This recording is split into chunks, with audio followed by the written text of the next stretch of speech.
অনেক দিন আগের কথা। অনন্তগড় রাজ্যের রাজা ছিলেন মহারাজ দেবেন্দ্রনাথ চৌধুরী। তিনি ছিলেন একজন বীর এবং প্রজাবৎসল রাজা। তার রাজত্বে তার প্রজারা একদিকে যেমন সুখে শান্তিতে দিন কাটাতো, তেমনি তার বীরত্বে ভয় পেয়ে তার রাজ্য আক্রমণ করার সাহস কারও ছিল না। প্রায় সময়ই তিনি ছদ্মবেশে রাজ্য পরিভ্রমণে বেরোতেন, তার রাজ্যে তার প্রজারা কোনো কষ্টে আছে কিনা তা বোঝার জন্য। তার ছিল একটি মাত্র কন্যা, রাজকন্যার রূপমালাও ছিল একদম তারই মতো। সেও তার বাবার মতোই প্রায় সময় ছদ্মবেশে রাজ্য পরিভ্রমণে বেরোতো। এমনকি কোনো অসুস্থ মানুষের ঘরেও সে সাধারণ গ্রামের মেয়ে হয়ে গিয়ে তার সেবা শুশ্রূষা করত। একদিন রূপমালা গ্রামের এক অসুস্থ বৃদ্ধার বাড়িতে তার সেবা শুশ্রূষা করছিল। হ্যাঁ রে মা, সকাল থেকে তুই তো এখানেই বসে আছিস, এবারে বাড়ি ফিরে যা। এখন আমার শরীরটা অনেকটা ভালো আছে, দুটো মুখে দে, দিয়ে বাড়ি যা। হ্যাঁ ঠাকুমা, এই তো যাবো, এক্ষুনি চলে যাব। সত্যি মা, তুই রোজ আসিস বলে আমার যে কত উপকার হয়, না হলে এমন শরীর নিয়ে বাড়ির কাজকর্ম করা সত্যিই পারতাম না। তুই এসে বাড়ির কাজকর্ম করে দিস, শুধু তাই নয়, আমার সেবা শুশ্রূষাও করিস। ভগবান তোর মঙ্গল করবেন। কি গো ঠাকুমা, কেমন আছো? কে কে তুমি? কিছু না বলে এইভাবে ঘরের ভেতর ঢুকে এলে যে? আরে সৌম্য বাবা, তুই কখন এলি? আয় আয়, কতদিন পরে এলি বল দেখি। তোমার কি হয়েছে ঠাকুমা? আর ও এখানে কি করছে? আর বলিস না বাবা, কদিন কি জ্বর কি জ্বর। এই অনুমা রোজ এসেছিল বলে আমি এত তাড়াতাড়ি সুস্থ হতে পারলাম। আজ অনেকটা ভালো আছি। ও কে ঠাকুমা? ও তোরই মতো, এ গাঁয়ের ছেলে নয়, পাশের গাঁয়ের ছেলে। একদিন এসেছিল আমার কাছে জল খেতে, তারপর থেকে প্রায় সময় আসে। আমায় ঠাকুমা বলে, ও আমায় খুব ভালোবাসে। তা তুমি কেমন মানুষে, তুমি ঠাকুমাকে ভালোবাসো আর এতদিন পরে এলে? জানো ঠাকুমার কত কঠিন ব্যামো হয়েছিল, কত টাকা খরচা করে চিকিৎসা করে তবে ঠাকুমা সুস্থ হলো। না না অনু, ওকে ওভাবে বলিস না। ও আমার অনেক উপকার করে, প্রায়ই আসে আমার কাছে। ওর নিজেরও তো কাজ আছে, ও কি সব সময় এখানে এসে বসে থাকতে পারবে বলতো? ও তো জানতোই না আমার শরীর খারাপ, জানলে ও ঠিক আসতো। আর ভগবান তো আমাকে টাকার জোগাড়ও করে দিয়েছেন, আর তোকেও আমার কাছে পাঠিয়েছেন। আমার তো কোনো অসুবিধা হয়নি। সে তো মাঝরাতে কে যেন এসে তোমার ঘরের সামনে সোনার মোহর ফেলে গেছিল, তাই তো তুমি টাকা পেলে এত। না হলে কি হতো বলো তো? আচ্ছা আচ্ছা, ঠিক আছে অনু, তুই মা দুটো মুখে দিয়ে এবার বাড়ি যা দেখি, অনেক বেলা হলো। বুঝলাম, তাহলে রাজকুমারী রূপমালা ছদ্মবেশে ঠাকুমার কাছে এসে ঠাকুমার সেবা শুশ্রূষা করে সুস্থ করে তুলেছে। যাক, তাহলে সোনার মোহর দিয়ে যাওয়াটা বৃথা যায়নি।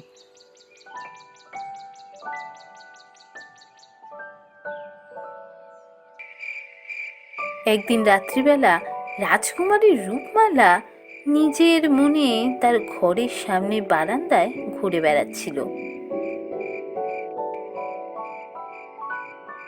এমন সময় সে দেখতে পেল,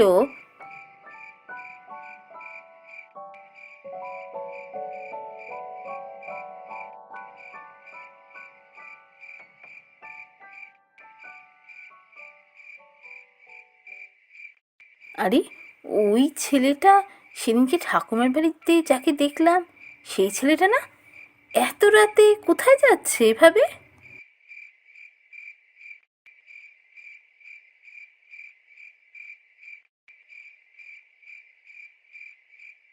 কি করি, একবার ওকে কি জিজ্ঞাসা করবো কোথায় যাচ্ছে? কিন্তু আমি বেরোবো কি করে? রাজবাড়িতে তো প্রহরী পাহারা দিচ্ছে, বেরোতে গেলে হাজার প্রশ্ন করবে। এত রাতে আমি বেরোতেই পারবো না। ওর সাথে সকালে দেখা হলে আমি জিজ্ঞাসা করব, এত রাতে কোথায় যাচ্ছিল।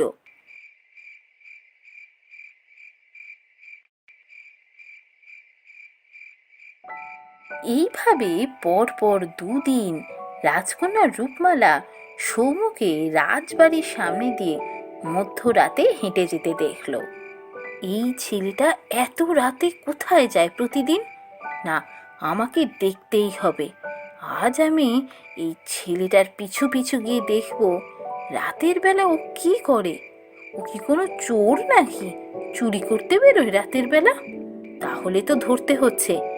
যাই, আমি ওর পিছু নিয়ে দেখি কোথায় যাচ্ছে।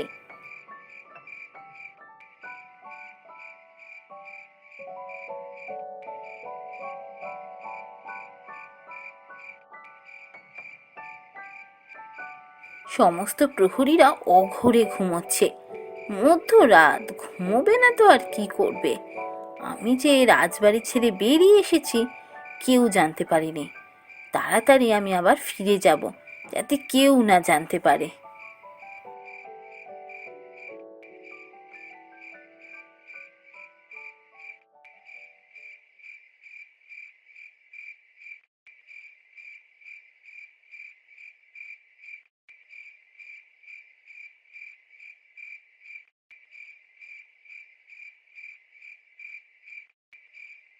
এ কি, এসব আমি কি দেখলাম? ওই ছেলেটা ওই বাড়ির সামনে দাঁড়িয়ে দরজার সামনে দুটো সোনার মোহর ফেলে দিয়ে চলে গেল। কে ছেলেটা? ছেলেটা এত মোহর পাচ্ছে কোত্থেকে? না, আমাকে জানতেই হবে।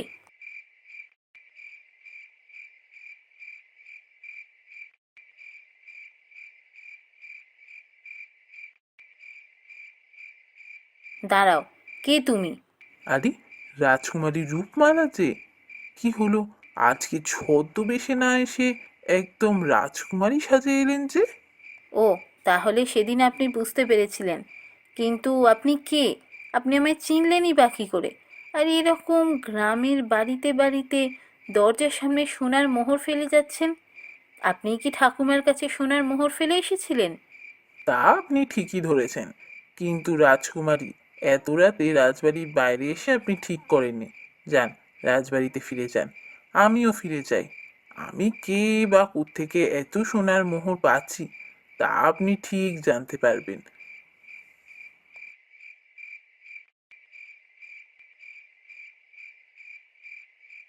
এই ছেলেটা কে? রাতের অন্ধকারে সবার বাড়িতে সোনার মোহর দিয়ে যাচ্ছে। এত মোহর পাচ্ছে কোত্থেকে?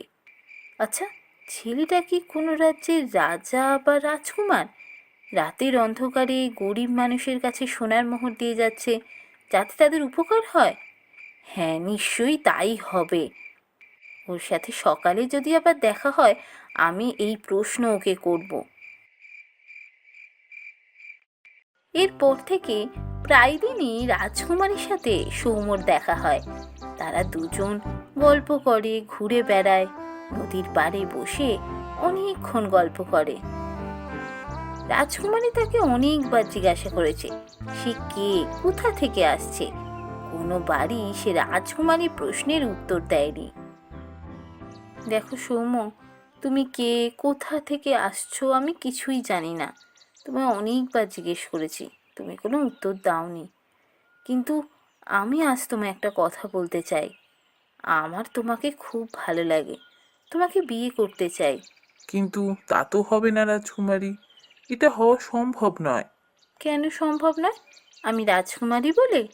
না, ঠিক তা নয়। আসলে আমি কোনো মানুষ নই, আমি আসলে একটা রাক্ষস। কী সব আবোল তাবোল বলছো বলো তো? তুমি মানুষ নও, রাক্ষস, আর এটাও আমায় বিশ্বাস করতে হবে? হ্যাঁ, আমি রাক্ষস। তাহলে শোনো, আজকে তোমাকে সমস্ত ঘটনা বলি। সবাই জানে রাক্ষসরা খুব খারাপ হয়। রাক্ষসরা মানুষ মারে, মানুষদের অত্যাচার করে, তাদের সবকিছু কেড়ে নিয়ে যায়। কিন্তু আমার মা আর বাবা ছিল একদম অন্যরকম। ছোটবেলা থেকে আমি দেখেছি আমার বাবা মা বা রাক্ষসপুরী আরো অনেকেই অত্যাচারী জমিদার বা রাজাদের লুট করত, তারপর তাদের সঠিক শিক্ষা দিত। সেই লুট করা টাকা রাতের অন্ধকারে মানুষ রূপ ধরে গরিবদের মধ্যে বিলি করে আসতো। এরপর আমার বাবা মারা গেল, মাও অসুস্থ হয়ে পড়লো। তখন এই দায়িত্ব নিলাম আমি। এখন আমি অত্যাচারী রাজা আর জমিদারদের লুট করি, তারপর সেই টাকা যাদের প্রয়োজন তাদের মধ্যে বিলিয়ে দিই। কি করে বোঝো কাদের প্রয়োজন? আমাদের রাক্ষসপুরীতে একটা অদ্ভুত গোলক আছে। সেই গোলক আমাদের বলে দেয় কার টাকার প্রয়োজন আছে। সেই বাড়ি আর সেই গ্রামের নাম আমরা দেখতে পাই। তখন আমরা সেই গ্রামে গিয়ে সেই বাড়ির সামনে মোহর ফেলে আসি।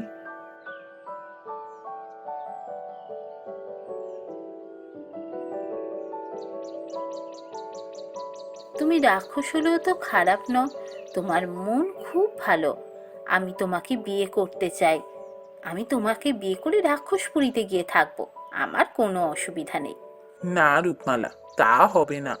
কারণ রাক্ষসপুরীর রাক্ষসরা তোমাকে রাক্ষসপুরীতে ঢুকতেই দেবে না। রাক্ষসপুরীর রাক্ষসরা মানুষদের সাহায্য করে ঠিকই, কিন্তু তাদেরকে আমাদের রাক্ষসপুরীতে ঢুকতে দেয় না। আমিও তোমাকে ভালোবাসি রূপমালা, তোমায় বিয়ে করতে চাই, কিন্তু তা সম্ভব নয়। যদি কোনোভাবে আমি রাক্ষস থেকে মানুষ হয়ে যেতে পারতাম, তাহলে আমি তোমাকেই বিয়ে করতাম। তুমি পারো না কোনোভাবে রাক্ষস থেকে মানুষ হয়ে যেতে? ধুর, তাই আবার হয় নাকি? রাক্ষসরা কি মানুষ হতে পারে? আমি এক সাধু বাবার কথা জানি, তিনি অনেক কিছু জানেন, অনেক অসাধ্য সাধন করতে পারেন। আমি তার কাছে যাব, তাকে কি জিজ্ঞেস করব তুমি মানুষ হতে পারবে কিনা, তার কোনো উপায় আছে কিনা। এরপর রূপমালা সেই সাধু বাবার আশ্রমে গেল, এটা জানতে যে কোনোভাবে রাক্ষস মানুষ হতে পারে কিনা। আমি জানি তুই কেন এখানে এসেছিস। তুই চাস সৌম্য যেন মানুষ হয়ে যায়। ঠিক আছে, আমি তোকে একটা ফল দিচ্ছি। এই ফল ওকে খেতে বলবি। এ ফল খেলে ও রাক্ষস থেকে চিরদিনের জন্য মানুষ হয়ে যাবে।